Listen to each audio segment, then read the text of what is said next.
Good evening, Samuel and my fellow classmates. My name is Nusara Hana. Today I would like to present about forest fire hazard. My part is Introduction to Physical Security. Physical security is the safeguarding of all equipment, network and data against physical acts and occurrences that could seriously harm a business, government, organization or institution. This covers defense against terrorism, burglary, theft, vandalism, flood, fire and other natural catastrophes. Even if the majority of these are insured, physical security prioritizes damage prevention to reduce the loss of time, money and resources as a result of these occurrences. Access control, surveillance, and testing make up the three key parts of the physical security system.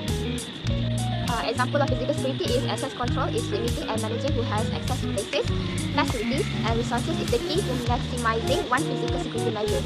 Measures used to restrict access to certain assets to authorized persons only are included in access control. These corporate walls frequently comes in the form of ID badge, keypads and security personnel. However, these barriers might differ substantially in terms of approach, techniques and price. Most physical security system initial line of defense is frequently the building itself. Fences, gates, walls and doors all serve as physical barriers that prevent unauthorized entry, increase locks, barbed wire, obvious security measures and warning signs all help to cut down on the number of careless attempts made by cyber criminals. Access controls, however, can reduce threats other than those posed by thieves. Building can be protected against natural calamities like earthquake, mudslide, accident by using barriers like walls and fences. These dangers are highly influenced by geography. Before investing in such hardening measures, organizations should weigh the benefits and costs of their adoption. Next, surveillance is one of the most crucial physical security elements for both incident recovery and prevention. The technology, manpower and resources that corporations utilize to keep an eye on various real workplaces and facilities operation are referred to in this context as surveillance. Petrol guards, heat sensors and notification system are a few examples. Closed circuit television, CCTV, cameras which capture activities over several regions are the most popular sort of surveillance. The advantage of these surveillance cameras is that they are useful for both preventing and catching criminal activity. Next is testing. Physical security is an incident reaction and prevention measure.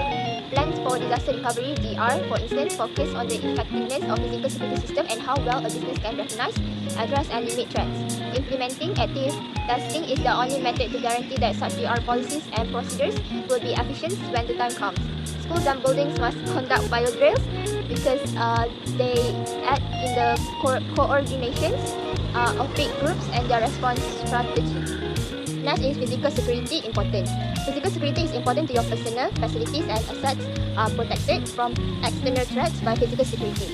These dangers may be caused by internal or foreign intruders who raise concerns about data security. Physical assaults can result in the invasion of a restricted area or the breaching of a safe area.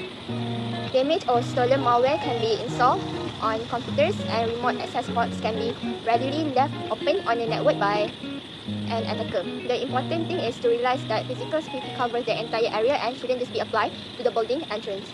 Any place that is not secure, such as the smoking area, with door facing the outside of the building, for example, without main access controls, or the parking lot entrance can be dangerous.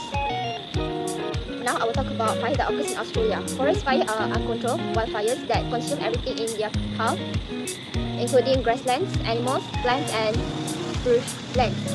The wind hastens the spread of the fire and significantly increases air pollution. Climate changes is typically to blame for longer lasting or more flammable flames.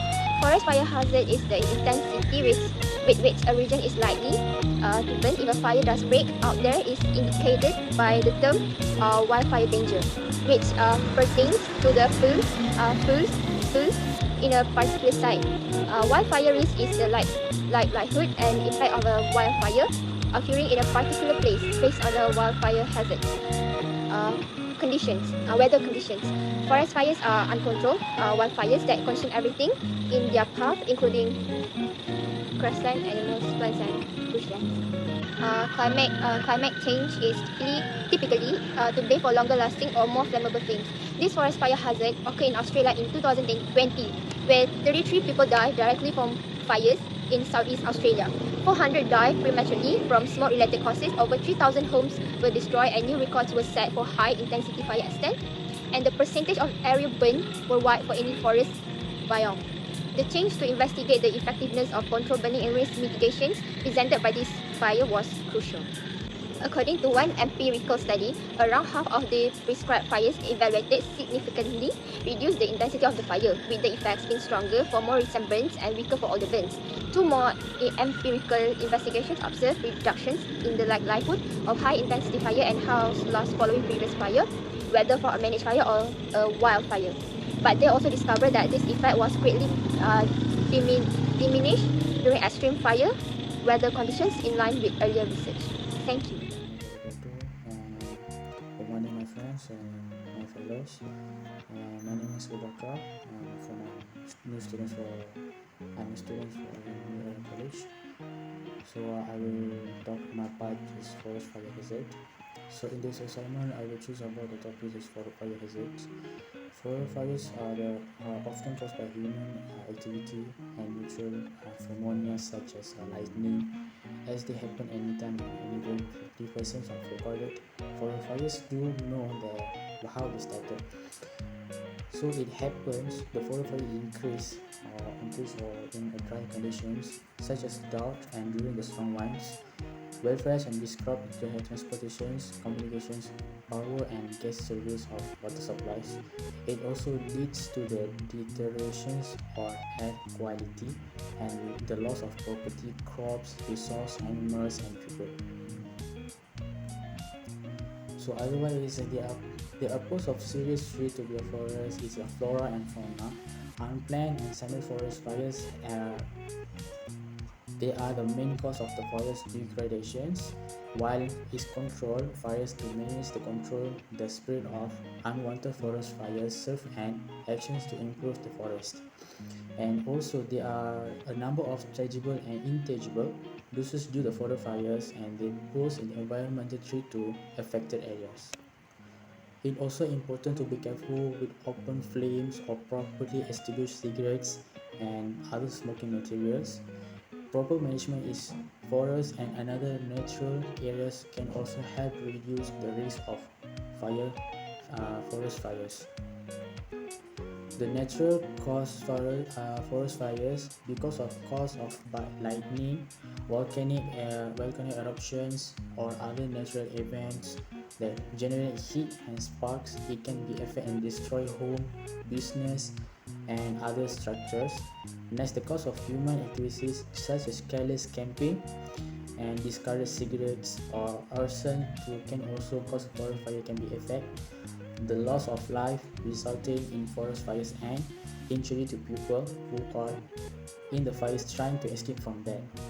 Not only that, weather conditions will cause dry weather and high wind can create conditions that are conducive to spread of a fire. Forests can be affected to damage.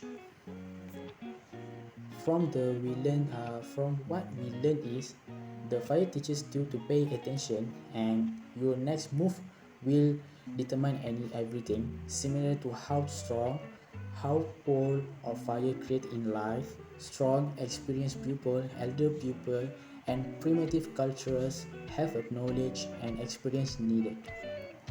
However, forest fire can also be pose hazard and humans and wildlife.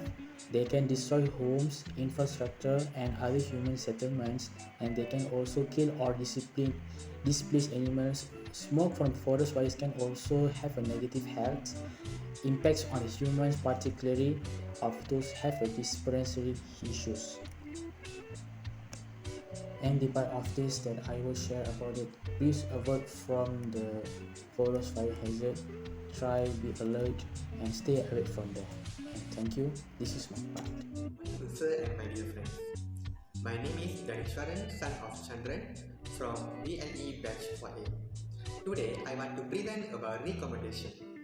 From that we can learn that fire teach you to pay attention and that your next move will be determine everything. Maintaining a fire is a responsible activity since it enables you to handle the process of starting something new, maintaining it forever and preventing it from entirely disappearing. by acting as a catalyst of change and regeneration. It has a significant impact on how ecosystems and shape. Alright, the second is recommendation of specific measurement related to physical security to prevent such as forest fire hazard. The first, don't set off pro techniques, and the second, carefully dispose of smoking materials. Third, camp responsibility, and the fourth is move the lawn before 10 a.m. And the fifth, make sure your car's action is up to par. And 6, stay on the road. And 7, keep a close eye on candles. And 8, create and maintain defensible space. And 9, landscape for fire resistance. And the 10 is support forest fire restorations. My last part is propose a security system including the security device to protect the forest fire hazard. First, propose a security system buildings which is watchtowers we used to detect forest fire in the past, but they were inactive because they were based on human observations. But wireless sensor networks or WSNS are self-configured, infrastructure-free wireless networks that assign in monitoring environmental or physical conditions and transmit data to a design location or sink for observation and analyze. And the last, a text message will be sent to the mobile phone numbers of authorized officers in responsible units if the outcome of the machine learning models indicates a fire in a specific area. That's only from me. Thank you. Good evening, Samyo and classmates. My name is Narashti Mani. I will present the conclusion. Forest fire dangers can have serious consequences for both natural and human systems. Proper identifications and control of these hazards is critical in lowering the likelihood and impact of wildfires. Prescribed burning, fuel reduction measures, fire breaks and evacuation planning can all help to reduce the risk of forest fires. Individuals, communities and governments must be aware of the risk of forest fires in their locations and take appropriate precautions. Forest fires can have catastrophic consequences for people, communities and the environment. They can result in fatalities, property and infrastructure damage, air pollution and impairment to animals and natural habitats. They also have substantial economic impacts, including as harm to the forestry, agriculture and tourism industries. Human activities such as irresponsible cigarette disposal, campfires and arson is a major source of forest fires. Climate change is also contributing to an increase in the severity and frequency of forest fires by causing dry conditions that make woods more prone to ignite and make fires more difficult to suppress. To decrease the likelihood of forest fires, it is critical to educate the public about the dangers to starting fires and strictly enforce laws and regulations that ban fire starting activities. It is also critical to execute fire prevention and management methods such as removing underbrush and establishing fire breaks, as well as to have sufficient resources and qualified staff to respond to and suppress flames.